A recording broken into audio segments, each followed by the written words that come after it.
সম্মানিত ভিউয়ার্স,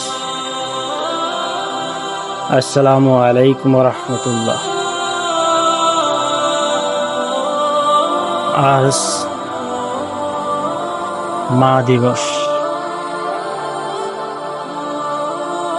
ইসলাম এমন একটি ধর্ম যেখানে মায়ের মর্যাদা শুধু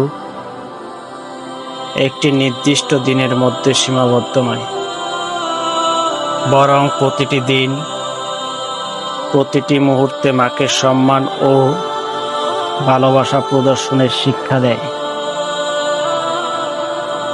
রাসূল সাল্লাল্লাহু আলাইহি ওয়াসাল্লাম বলেন, জান্নাত মায়ের পায়ের নিচে। নাসাই হাদিস নম্বর 3104।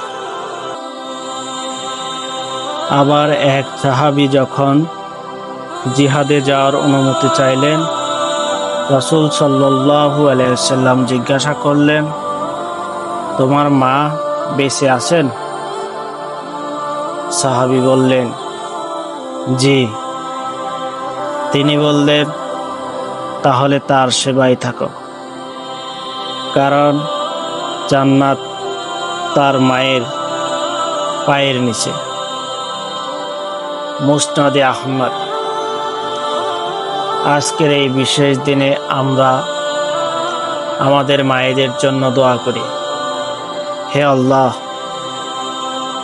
আমাদের মায়েদের ক্ষমা করে দিন, তাদের প্রতি দয়া করুন, যেমন করে তারা শৈশবে আমাদের লালন পালন করেছেন।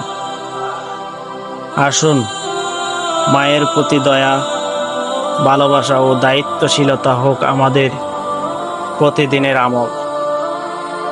শুধু মা দিবসে নয়, বরং জীবনের প্রতিটি দিন হোক মায়ের খেদমতের নিবেদিত। আল্লাহ আমাদের সবাইকে মা বাবার প্রতি উত্তম আচরণ করার তৌফিক দান করুক।